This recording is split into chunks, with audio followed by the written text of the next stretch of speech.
she means. But it was from that moment on, every time that she knew that they were to be in the same place, she would look for that stoic Russian face. And she would find him somewhere off in the fringes of the party, somewhere on the side of the dance floor, and she was always wearing that grin. He was, and she'll never forget it. And she knew she would find him there in the fringes because that's where she too would wander. Always a part of the party, but just enough removed from it so as not to be seen. And this is where their paths crossed for years, and it's where they fell in love over and over and over. And Lori said to me, she said, there was never actually a flirtatious vibe between us. We were just two silent Scorpios. And this tickled me a little bit because in their own way, they were absolutely flirting with each other. And honestly, when have Scorpios ever been silent? Ever.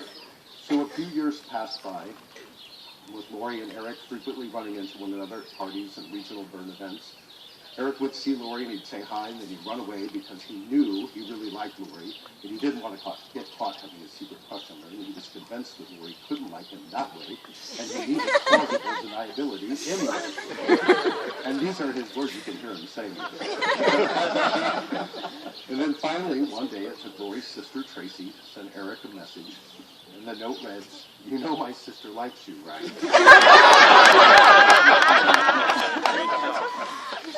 So Eric sent a text to Lori, and he invited her to this next afterburn party. And to Eric's surprise, she responded and said yes to the invitation. So, by his own admission, he had to get a couple of gin and tonics in him, and he eventually kissed Lori for the first time. And this was so out of character, however, that Lori wasn't sure if it was that kind of kiss, so they held hands. They parted ways that night, not sure of what happened, and they didn't talk until they saw each other again on a camping trip a week later. And they met, and you have to picture this, and he says to her, "I'm really sorry about kissing you last weekend." And Lori said, "Well, I'm not sorry, and I want to tell you a secret. I like you." And Eric said, "Well, I'm not really sorry that I kissed you." So that was it. So finally they were dating, and they're teenagers who had just given each other permission to fall in love with each other.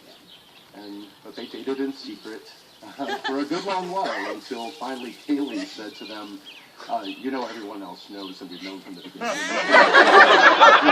Hiding on the fringes of those dance floors. So I asked Lori if she remembered a specific moment when she knew that she had fallen for Eric. And she told me that it was more of a series of moments, and that those moments were in the conversations that they were having. And she said that it was something in those talks, the ones that covered every topic from home brew to music, computer programs, gardening, cooking. And she said that she always somehow felt like it was talking to her fantasy, and that she had made it up, and she was worried that he wasn't real, and that she would get bored, and she never got bored, and she could sit and listen and stare and love, and she said, "I can't believe he's mine, and that our conversations don't ever have to end." It was in these conversations he realized he and Lori viewed the world through the same eyes. And he said these talks are unlike anything he's ever experienced. These conversations, we all know them. And many of us in the same way that love does. And I describe it as like a giant metal safe, with those heavy silver combination locks in the center, and they're heavy, they glide like ice on your fingers, from the weight, and you can just feel it. And it's just that one subtle, last, precise click. It's just that smallest movement. It's just enough, though, to change your entire perspective. And I see you guys moving through this safe combination and going through the ritual and discovering the combination until that last subtle pulse, and then the door of the safe opens and fresh air rushes in. It's awesome. And when I put this ceremony together, I always ask the bride and groom to tell me why they want to marry one another. And the brides, of course, always brighten up and they share the story from a unique perspective that only a woman in love can do. The men are sometimes a little more stubborn, and it's not uncommon for me to get a sentence or two. But I wish you could have heard Eric when I asked him to tell me about his love for Lori. And I wish this because when you hear a man this in love quantify his feelings, It restores your hope for love and life. It's amazing. Lori, Eric told me that he has to remind himself every day to not take your beauty and your spirit for granted. He said it's just so easy and so natural to be around you that it's almost easy to forget that you are just simply that wonderful. He told me that meeting Lori messed with his philosophical and somewhat pragmatic view of the universe. He said he had to rethink everything because it seemed now that they were actually meant to be together. He said, for a long while I thought it was too good to be true, and I was waiting for the other shoe to drop, and there's just no other shoe. No giving up. His words, no compromises. Love exactly as it is. And Lori, do you warmly and genuinely accept and embrace these two individuals, promising to guide them, support them, welcome them as a married couple? If so, please shout out your blessing with a hearty "We do."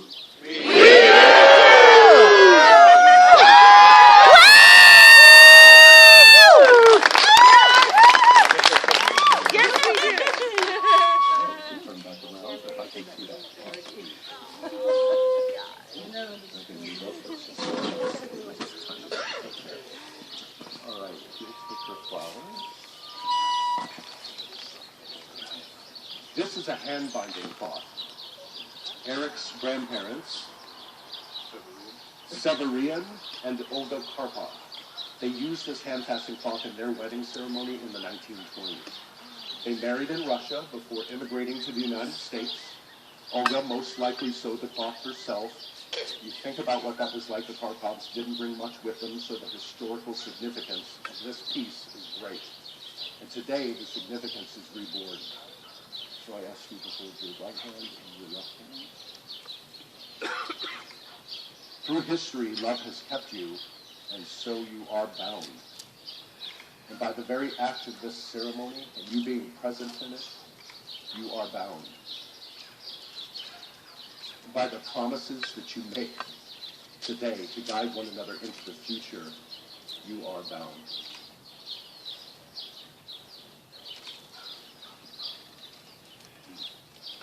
Lori and Eric, we are here to remember and to rejoice and to recount with one another that it's love that guides us on our paths, and to celebrate as you begin this journey together. So it's in this spirit that you have come here today to exchange your vows. Who wants to go first? Eric.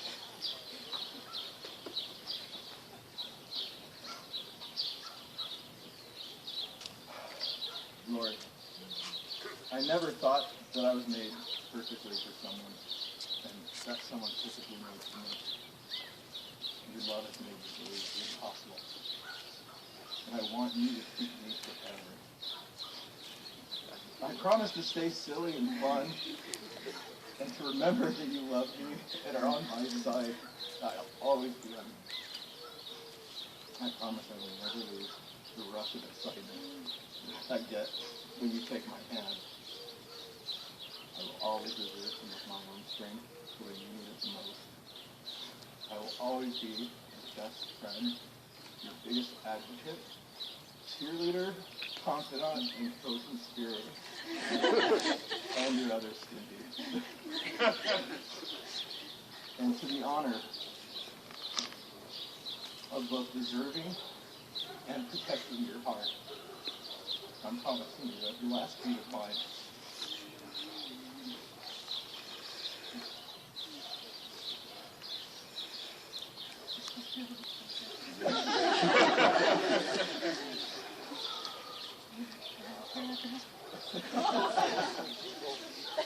Baby, we made it. It's been a long and bumpy and crazy road to finding each other, to finding the love of my life. It's hard to even remember what my life was like before we were in it. It's impossible to describe to you how much joy and peace you've brought to my soul. You'll never know. I'm not even the same person. I no longer feel like a lone wolf. I no longer stand quietly in the corner of a room feeling jaded about relationships and marriage and for love. I stand here today a completely different person because of the amazing person you are. I feel so loved and supported and cared for by you. I want you to feel that way too for the rest of our lives. 2 hearts, 2 souls, 2 stupids. Out living in this crazy world together. I can't think of anything that would make me happy.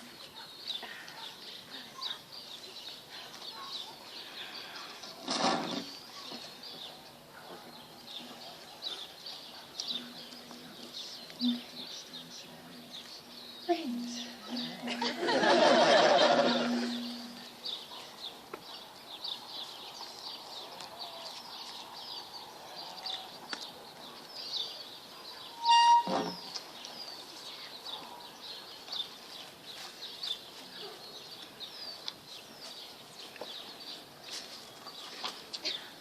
The rings.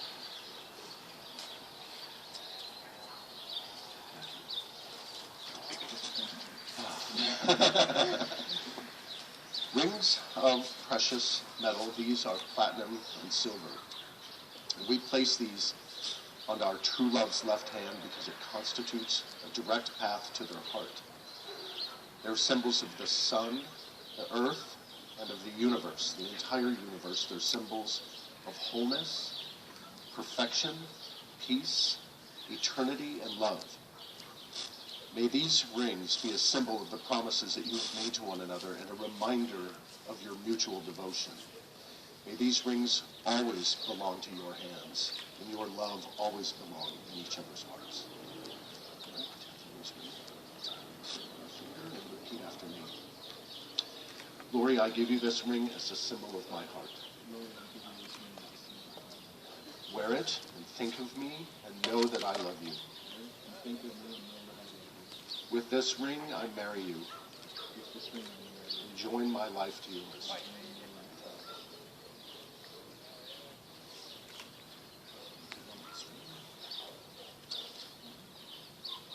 Repeats. Eric, I give you this ring as a symbol of my heart. Wear it and think of me and know that I love you. Wear it and think of me and know that I love you. With this ring, I marry you With this ring, I marry you. and join my life to yours. I'll join my life to yours. Eric and Lori, although I am officiating here today, it is not truly in my power to sanctify, legitimize, or bless your relationship in any way because you've already done that in your hearts. So by joining hands right now, looking into each other's eyes, let it be known that you are united, body and soul, in this lifetime, and that this bond is sacred and eternal.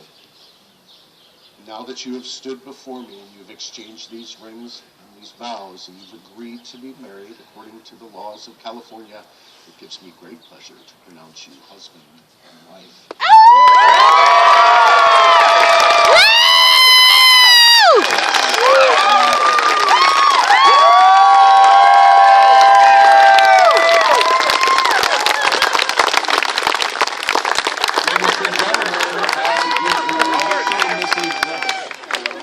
Eric and Lori Stambaugh.